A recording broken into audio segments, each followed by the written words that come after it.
Dia 27, Êxodo de 37 a 39. Êxodo 37. Bezalel fez a arca com madeira de acácia, com 1,10 m de comprimento, 70 centímetros de largura e 70 centímetros de altura. Revestiu-a de ouro puro por dentro e por fora, e fez uma moldura de ouro ao seu redor.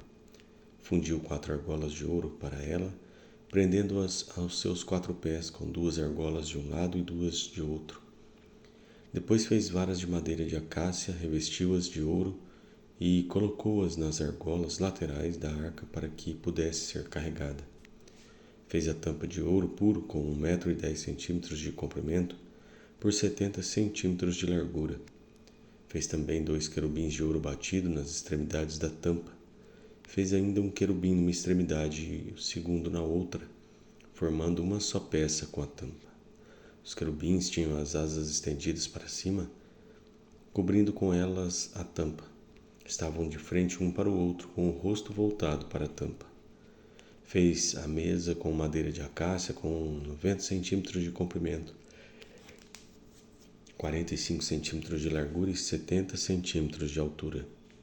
Revestiu-a de ouro puro e fez uma moldura de ouro ao seu redor. Fez também ao seu redor uma borda com a largura de 4 dedos e uma moldura de ouro para essa borda. Fundiu 4 argolas de ouro para a mesa e prendeu-a nos 4 cantos, onde estavam os seus 4 pés. As argolas foram presas próximas da borda para que sustentassem as varas usadas para carregar a mesa. Fez as varas para carregar a mesa de madeira de acácia revestidas de ouro. E de ouro puro fez os utensílios para a mesa, seus pratos e recipientes para o incenso, as tigelas e as bacias, nas quais se derramam as ofertas de bebidas. Fez o candelabro de ouro puro e batido. O pedestal, a haste, as taças, as flores e os botões formavam com ele uma só peça. 6 braços saíam do candelabro, 3 de um lado e 3 do outro. Havia 3 taças com formato de flor de amêndoa. Num dos braços, cada uma com bordão e flor, e 3 taças com formato de flor de amêndoa no braço seguinte, cada uma com botão e flor. Assim era com os 6 braços que saem do candelabro. Na haste do candelabro havia 4 taças com formato de flor de amêndoa, cada uma com flor e botão. Havia um botão debaixo de cada par dos 6 braços que saíam do candelabro. Os braços com os seus botões formavam uma só peça com o candelabro, tudo feito de ouro puro e batido. Fez de ouro puro suas 7 lâmpadas, seus cortadores de pavio e seus apagadores. Com 35 quilos de ouro puro fez o candelabro com seus botões e todos esses utensílios. Fez ainda o altar do incenso de madeira de acácia. Era quadrado com 45 centímetros de cada lado e 90 centímetros de altura. Suas pontas formavam com ele uma só peça. Revestiu de ouro puro a parte superior, todos os lados e as pontas, e fez uma moldura de ouro ao seu redor. Fez também 2 argolas de ouro de cada lado do altar, abaixo da moldura, para sustentar as varas utilizadas para carregá-lo. E usou madeira de acácia para fazer as varas e revestiu-as de ouro. Fez ainda o óleo sagrado para as unções e o incenso puro e aromático, obra de perfumista. Êxodo 38. Fez um altar de madeira de acácia para os holocaustos com 1,30 m de altura. Ele era quadrado, com 2,25 m de cada lado, e fez uma ponta em forma de chifre em cada um dos 4 cantos, formando uma só peça com o altar, o qual revestiu de bronze. De bronze fez todos os seus utensílios, recipientes para recolher as cinzas, as pás, as bacias de aspersão, os garfos para a carne e os braseiros. Fez uma grelha de bronze para o altar em forma de rede, abaixo da sua beirada, à meia altura do altar. Fundiu 4 argolas de bronze para sustentar as varas nos 4 cantos da grelha de bronze. Fez as varas de madeira de acácia, revestiu-as de bronze e colocou-as nas argolas nos 2 lados do altar, para que pudessem carregar. O altar era oco feito de tábuas. Fez a bacia de bronze e a sua base com os espelhos das mulheres que serviam à entrada da tenda do encontro. Fez também o pátio. O lado sul tinha 45 metros de comprimento e cortinas externas de linho fino trançado, com 20 colunas e 20 bases de bronze. Os ganchos e as ligaduras das colunas eram de prata. O lado norte também tinha 45 metros de comprimento, com 20 colunas e 20 bases de bronze. Os ganchos e as ligaduras das colunas eram de prata. O lado ocidental, com suas cortinas externas, tinha 22 metros e meio de largura, com 10 colunas e 10 bases. Os ganchos e as ligaduras das colunas eram de prata. O lado oriental, que dá para o nascente, também tinha 22 metros e meio de largura. Havia cortinas de 6 metros e 75 centímetros de comprimento num dos lados da entrada, com 3 colunas e 3 bases, e cortinas de 6 metros e 75 centímetros de comprimento no outro lado da entrada do pátio, também com 3 colunas e 3 bases. Todas as cortinas ao redor eram feitas de linho fino trançado. As bases das colunas eram de bronze, os ganchos e as ligaduras das colunas eram de prata, e o topo das colunas também eram revestidos de prata, de modo que todas as colunas do pátio tinham ligaduras de prata.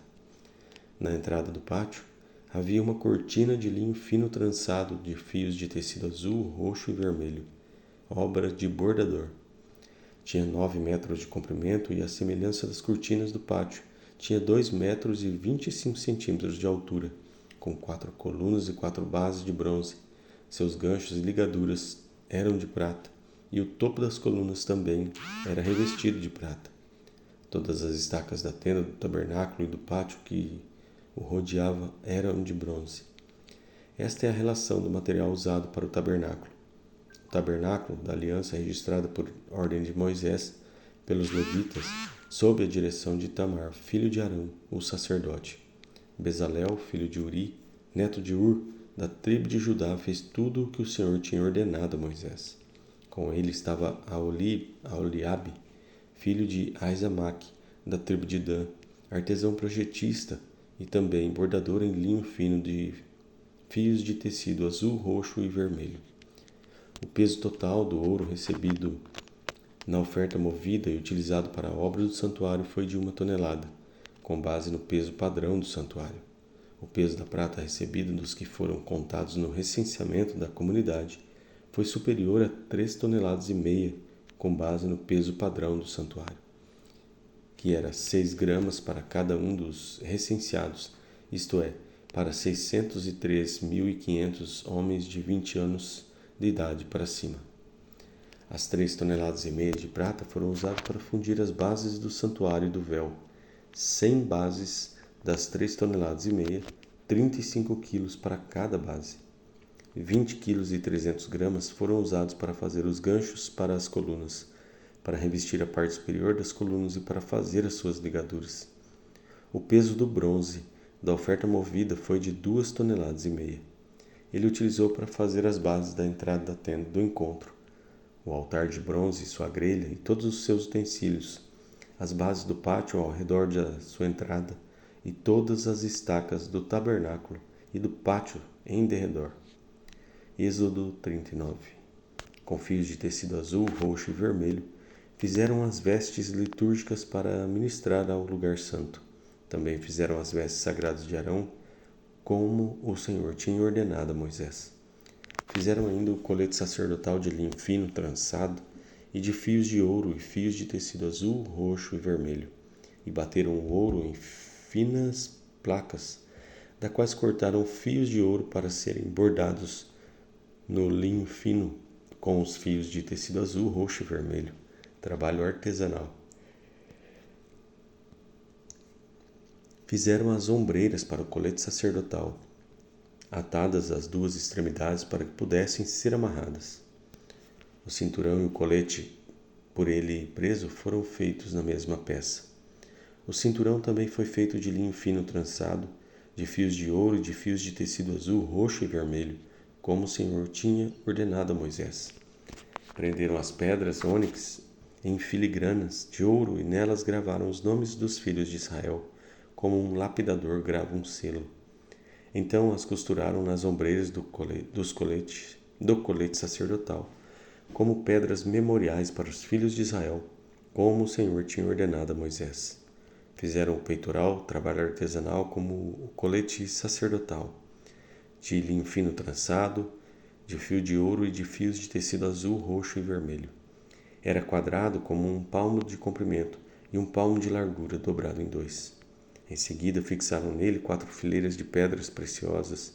Na primeira fileira havia um rubi, um topázio e um berilo. Na segunda, uma turquesa, uma safira e um diamante. Na terceira, um jacinto, uma ágata e uma ametista. Na quarta, um crisólito, um ônix e um jaspe, todas fixadas em filigranas de ouro. Havia 12 pedras, uma para cada nome dos filhos de Israel, cada uma gravada com um lapidador grava um selo, com o nome de uma das 12 tribos. Para o peitoral fizeram correntes trançadas de ouro puro como cordas. De ouro fizeram 2 filigranas e 2 argolas, as quais prenderam as 2 extremidades do peitoral. Prenderam as 2 correntes de ouro, as 2 argolas nas extremidades do peitoral. As outras extremidades das correntes, as 2 filigranas, unindo as peças das ombreiras do colete sacerdotal na parte da frente. Fizeram outras 2 argolas de ouro e as prenderam às 2 extremidades do peitoral da borda interna, próxima ao colete sacerdotal. Depois fizeram mais 2 argolas de ouro e as prenderam na parte inferior das ombreiras, na frente do colete sacerdotal, próximas da costura, logo acima do cinturão do colete sacerdotal. Amarraram as argolas do peitoral às argolas do colete com um cordão azul, ligando-o ao cinturão, para que o peitoral não se separasse do colete sacerdotal, como o Senhor tinha ordenado a Moisés. Fizeram o manto do colete sacerdotal inteiramente de fios de tecido azul, obra de tecelão, com uma abertura no centro. Ao redor dessa abertura havia uma dobra tecida como uma gola para que não se rasgasse. Fizeram romãs de linho fino trançado de fios de tecido azul, roxo e vermelho em volta da borda do manto. Fizeram ainda pequenos sinais de ouro, atando-os em volta da borda, entre as romãs. O sino e as romãs se alternavam por toda a borda do manto, tudo feito para ser usado ao se ministrar, como o Senhor tinha ordenado a Moisés. Para Arão e seus filhos, fizeram de linho fino as túnicas, obra de tecelão, o turbante, os gorros, os calções de linho fino trançado. O cinturão também era de linho fino trançado e de fios de tecido azul, roxo e vermelho, obra de bordador, como o Senhor tinha ordenado a Moisés. Fizeram de ouro puro o diadema sagrado e gravaram nele como se grava um selo, consagrado ao Senhor. Depois usaram um cordão azul para prendê-lo na parte de cima do turbante, como o Senhor tinha ordenado a Moisés. Assim foi encerrada toda a obra do tabernáculo, a tenda do encontro. Os israelitas fizeram tudo conforme o Senhor tinha ordenado a Moisés. Então trouxeram o tabernáculo a Moisés, a tenda e todos os seus utensílios, os ganchos, as molduras, os travessões, as colunas e as bases, a cobertura de pele de carneiro tingida de vermelho, a cobertura de couro e o véu protetor, a arca da aliança com as suas varas e a tampa, a mesa com os seus utensílios e os pães da presença, o candelabro de ouro puro com a sua fileira de lâmpadas e todos os seus utensílios, e ainda o óleo para iluminação, o altar de ouro, o óleo da unção, o incenso aromático e a cortina da entrada para a tenda, o altar de bronze com a sua grelha, as suas varas e todos os seus utensílios, a bacia e a sua base, as cortinas externas do pátio com as suas colunas e bases, e a cortina para a entrada do pátio, as cordas e estacas da tenda do pátio, todos os utensílios para o tabernáculo, a tenda do encontro e as vestes litúrgicas para ministrar no lugar santo, todas as vestes sagradas para Arão, o sacerdote, como as vestes de seus filhos, para quando servissem como sacerdotes. Os israelitas fizeram todo o trabalho conforme o Senhor tinha ordenado a Moisés. Moisés inspecionou a obra e viu que tinham feito tudo como o Senhor tinha ordenado. Então Moisés os abençoou.